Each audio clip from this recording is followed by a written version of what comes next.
प्रसिद्ध उदाहरण सांगतो तुम्हाला, श्रीमद भागवतातलं, महाभारतात तुम्ही 1000 वेळा ऐकलं असेल. भगवान गोपाल कृष्णाला 16,108 बायका. देवाच्या 8 राणी अतिशय आवडते. रुक्मिणी, सत्यभामा, कालिंदी, मित्रवृंदा, 7-8 जणी ते आवडते देवाच्या. असं दुपारच्या वेळेला नारद महर्षी भगवंताच्या राजमहालात आले आणि भगवान परमात्म्याच्या महालात आल्यानंतर सत्यभामेच्या महालात भगवान नारद महर्षी गेले. भजन करत करत आणि गेले देवाच्या राजवाड्यात. सत्यभामेच्या महालात बसले, चहा पाणी झाला. सत्यभामाने नारदाच्या गप्पा चालू होत्या. बोलता बोलता नारदाला सत्यभामा म्हणते, महाराज मला असं वाटतं की आनंद जन्मी मला हाच पती मिळाला पाहिजे, याच्यासाठी मी काय करू? नारद महर्षी बसल्या बसल्या म्हणजे ते सोपं आहे. तुम्हाला जर पुढच्या बी जन्मात आनंद जन्मात हाच पती पाहिजे असं वाटत असं तर आता जो पती ब्राह्मणाला दान देऊन टाका. सत्यभामा म्हणे, आता येतो कोण ब्राह्मण? ते म्हणतो नको, ताणी मीच ब्राह्मण सोड पाहिलं. बस सत्यभामेनं ब्राह्मणाला देवदान देऊन टाकला आणि देवानं सांगितलं नारदाला, चला आणा इकडे विणांची पळ्या. नारद म्हणे, विणांची पळ्या नाही, त्याच्या जेव्हा होतं तुलाच घेतलं. चपला घे, चपला. नारदानं देवाला चपला घ्यायला लावल्या, देवाने नारदाच्या चपला घेतल्या. सत्यभामा दान करी हुजूर नाही अंगीकारी, हे सेवकाच्या श्री धरुणी चाले पादुका. भगवान परमात्म्याने निसंकोच मनाने आणि चपला नारदाच्या डोक्यावर घेतल्या आणि राजवाड्यातून देव निघाले. पण देवाला काही एकच बायको होते का महाराज? आपल्याला एक इथं विचार कीर्तनाला येते. एवढा मोठा राडा त्याचा. लगेच बातचीत पसरली, देव चालला म्हणून गोष्टून सगळ्या जणी चौकून गोळा झाल्या. नारदा म्हणे, कुणीकडं होते? कुणीकडं म्हणजे घेऊन चालू देवाला. पिंपळगावला सप्ताह होते, आता कृष्णाष्टमीचं सप्ताह चालू. ते म्हणे घेऊन चाललं म्हणजे कसं काय चालली घेऊन? म्हणजे दान द्यायला म्हणे. कोणी म्हणे? सत्य म्हणे, तिचं एकटीचं आहे काय? माग ते म्हणे, माग ते तळेकर महाराज आहे काय? माग तिकडं नाही, देव भेटत नाही. बरं चाललं ते वातावरण, पण भांडणार काय निष्पन्न होतं महाराज. वादे जे आहे ते काही फायदा होत नसतो भांडणार. नारद म्हणे, देव जर पाहिजे असेल ते गोष्ट तुम्हाला करावं लागेल. म्हणजे काय करावं लागेल? याच्या भारोभार मला सोनं दिलं तर देव देतो. सोन्याला काय कमी येते? 10 किलो अर्थ सोन्याची. हा, देव येतो. तिथं धीरे धीरे एका वाल्याच्या बायकोच्या वेळेला 4-4, 5-5 तोळे सोनं येतं तर देवाच दिलं कमी आहे काही. परवा मी राजूरला गेलतो, वैजापूरची एक जोडी आलेली होती राजूरला. एक 1.5 वर्षाचं लेकरू होतं, नवरा बायको होते. त्या बाईच्या गळ्यातली पोतच ओढली, चोरांबाई रडा जाई दिलं. मी गेलो रडवले मावशी, हो स्वतःच पोतच गेली चोरांनी. मला पोलीस जवळ उभी होते, तिथून नेली. रडत होती. मला किती होती? म्हणजे 4 ग्रॅमची होती, म्हणजे 40,000ची पोत गेली. चालता चालता गेली. सामान्य माणसाजवळ इतकं सोने तर देवाची घरी सोन्याला कमी आहे का? सगळ्या राण्यांनी एका पारड्यात देव बसवला. एका बाबाने एका पारड्यात सोनं टाकलं. पारडं कोणतं आणलं होतं? तराजू, धारवारी काटा. धारवारी बाबराव मामा, धारवारी काटा. कापूस मोजणाऱ्याकडे निरा, सोनाराकडे जातो. हा बारीक सूक्ष्म. म्हणजे धारवारी काट्यात 2 कोरे वहीचे पानं टाकायचे, 2 कोरे, आणि एका पानावर फक्त पेनानं रेग ओढायचे. तितकं विजयाला सहन होत नाही, त्याला धारवारी काटा म्हणतात. हा, त्याच्यात तो सोळा देऊन एका पारड्यात सोनं टाकलं. 16,107 राणी. पण पारडं जर भरलं नाही. मग सगळ्यांनी विचार केला, आपण सगळ्यात जणी आलो, कोण राहिलंय? मग सगळ्यांनी विचार केला, सगळे आल्या पण रुक्मिणी आली नाही. मग सगळ्या रुक्मिणीच्या दरबारात गेल्या बडासवर आणि सगळ्यांनी विनंती केली, रुक्मिणी तुम्ही स्वस्त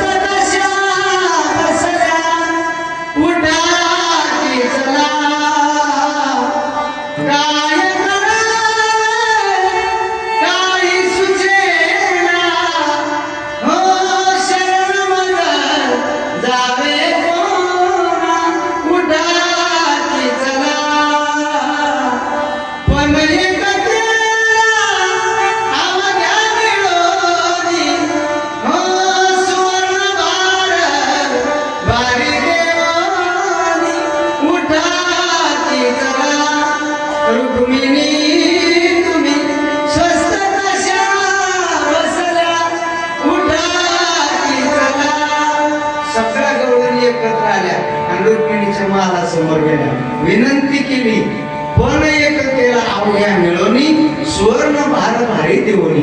आणि सर्वांनी मिळून एक पण केला, देवाचे भारोभार सोनं द्यायचंय.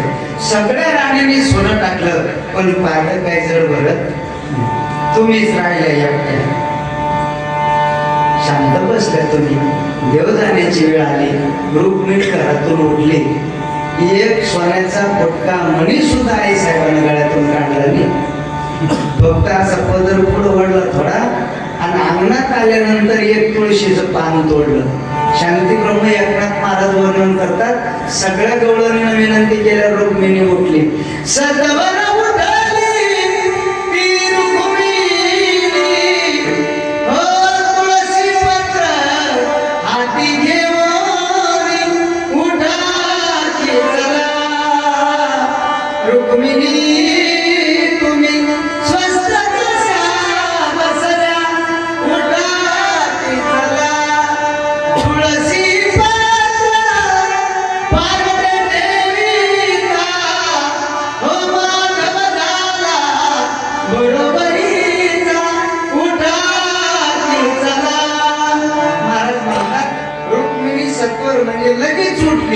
आणि गळ्यात हात नाही घातला. एक मणी सुद्धा गळ्यातला सोन्याचा काढला नाही. तुळशीचं पान तोडलं अंगणातलं, आणि जिथं सगळ्या राणीने सोनं टाकलं होतं 16,107, त्या सोन्यावर फक्त तुळशीचं पान ठेवलं. तुळशी पत्र पारडे ठेविता माधव झाला बरोबरीचा. मग देवानं सोनं पाहिलं का? 16,107 राण्याचं सोनं जड भरण का तुळशीचं पान जड भरण?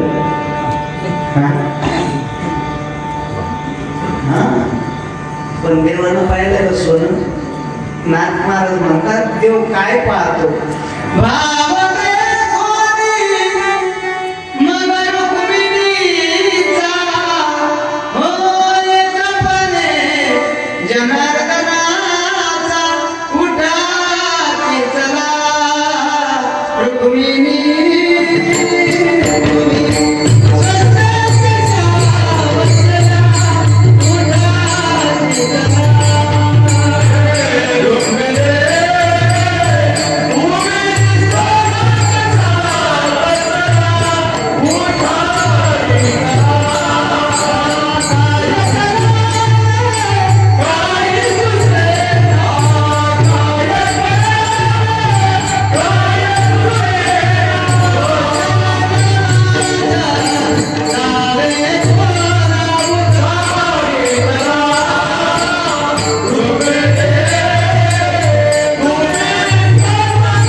सोनं नाही पाहिलं, फक्त रुक्मिणीच्या अंतःकरणातला भाव पाहिला. भाव देखोनी मग रुक्मिणीचा, एक परी जनार्दनाचा. महाराज म्हणतात, देव भक्ताच्या अंतःकरणातला भाव पाहतो, म्हणून त्याला शरण जात असताना सर्व भावे देवासी. काय फायदा? तो हा उतरील पार भवदुस्तर नदीचा. अतिशय खडतर संसार आहे महाराज, प्रमाण सगळ्याला माहिती. दुःख बांधवडी आहे हा संसार, सुखाचा विचार नाही कोठे. सुख नाही कोठे आली हा संसार. कितीतरी प्रमाण संसार दुःखमुळं सगळे प्रमाण पाहते. महाराज म्हणतात, हा दुस्तर असणारा संसार भगवान परमात्मा तारून येतो. मुळात खरं सांगतो महाराज, हा संसार नाहीच आहे. संसार एक झाला होता, हे तो समूळ मिथ्या वाढता. खरे काही सगळे संसार म्हणजे स्वप्न आहे महाराज. जसं स्वप्न पडतं माणसाला, माणूस स्वप्नात राजा होतो, आणि घरात जर कोणा म्हणलं उठ ना सकाळ झाली, जरा उठला की कोणा शेणाचं टोपलं दिसतं. तसा संसार आहे. स्वप्नातला राजा जसा खोटा, तसा हा संसार खोटा. संसार म्हणजे मिथ्या जगत. आता किचकटी पण सांगू तुम्हाला, कीर्तन संपलं आणि आमच्या गणपत भाऊच्या गल्लीनं 7-8 माणसं चालले. अंधार होता, लाईट गेली नेमकीच, आणि थोडस त्या घराच्या खिडकीतून जरसा कोजळ होता, जरसा अंधार होता. त्याच्यात अशी नारळाची दोरी अशी हात गडपडली त्याची भाकरी वाटली. आणि 7-8 जण कीर्तन संपल्यावर चालले.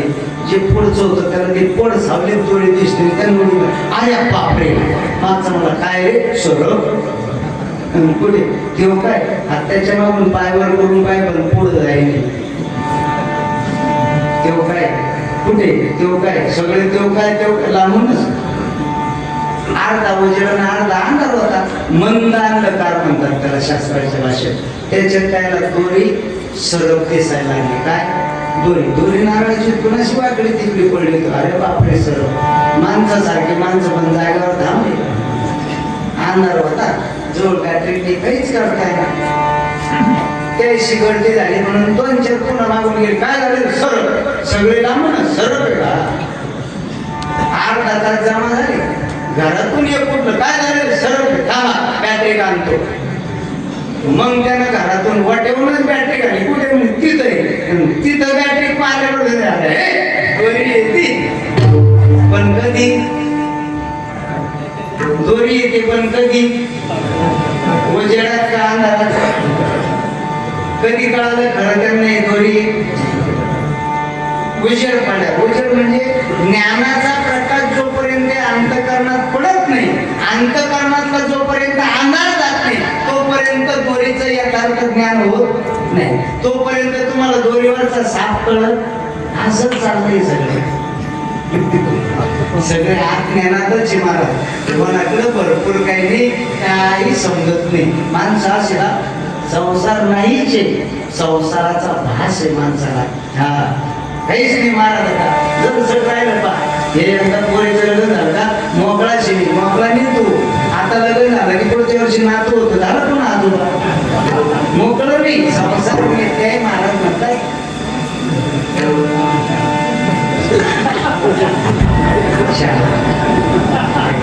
महाराज संसार नाहीच आहे मुळात. हे सगळं मिथ्य आहे.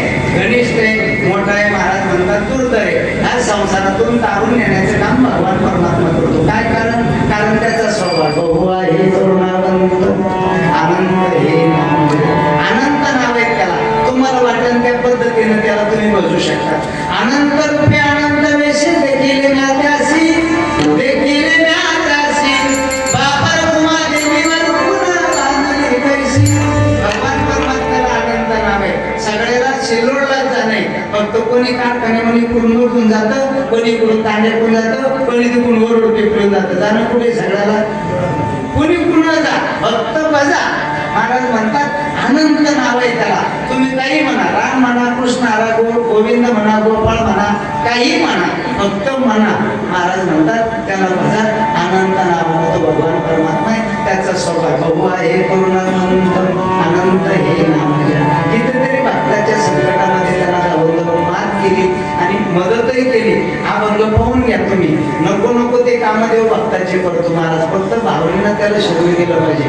खूप बेकार कामं केली त्यानं. आता तुम्ही दोघं काकड्यावाले माणसे. मी जास्त काकडा म्हणणं म्हणजे आगाऊपणा होत होतो. म्हणजे भर पावसात मोठ झाले आणि काम होईल ते रघुनाथ महाराज कसं महाराज काकड्यावाले माणसे गोड काकड्या महाराज. हा सगळ्याला अभंग माहिती. शरीरचे काय नाही भगवंत याच्यातले प्रमाण पा सज्जन कसया विपुलागे मास. चांगलं काम आहे काही मास विकास काम चांगलं आहे का तरी सुद्धा देवाला करू लागलं ना. अरे सोनाला गडू ढुंकू लागे चोख्या मिळायसाठी मेले ढोर भगवंतांना ओढू लागले. चांगलं काम आहे काही पण करतो देव. काय कारण फक्त देवाला भाव लागतो दुसरं काही लागत नाही. म्हणून त्याचा स्वभाव तो करुणावंत आहे कृपाळू आहे दयाळू आहे. त्याचा स्वभाव असा आहे मागे झाले ते पाहू नका सगळं पुढचं देव सांभाळून घेतो. फक्त त्याला भावलेत अंतकरणाने शरण गेलं पाहिजे. महाराज म्हणलं हा माझा अनुभव आहे. तुका म्हणे साक्षी तुका म्हणे साक्षी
बहु आहे करुणावंत अनंत हे नामजा तुका म्हणे साक्षी आले तुकोबारे म्हणतात तो भगवान परमात्मा दयाळू आहे कृपाळू आहे करुणावंत आहे मला त्याचा अनुभव आहे मी जे मला अनुभवाला आलं अनुभव आले अंगात ते या जगात किंवा तुका म्हणेचा कोणी सांगे मज अनुभव आहे अंगे मी जे मला प्रचितीला आला अनुभवाला आलं स्वानुभवाला आलं ते मी तुमच्या समोर प्रगट केलं काय अनुभव आला महाराज तुम्हाला देवाचा महाराज म्हणतात त्याचा स्वभाव असा आहे तो अवतरील पार अवधुस्तर नदीचा जो त्याला भावनायुक्त अंतःकरणाने शरण जातो त्याचा सर्व संसाराचा भार तो देव वाहून येतो असा सरळ चार चरणाचा अर्थ आहे हा भावार्थ तुमच्या लक्षात आला आज सगळे धरून या ठिकाणी शिवेला पूर्ण विराम योग्य असेल साधू संतांचा संदेश अयोग्य असेल माझ्या बुद्धीचे दोष समजून मला परत करा पुढे शब्द बोलत असताना एखादा शब्द एखाद्याच्या अंतःकरणाला टोचला असेल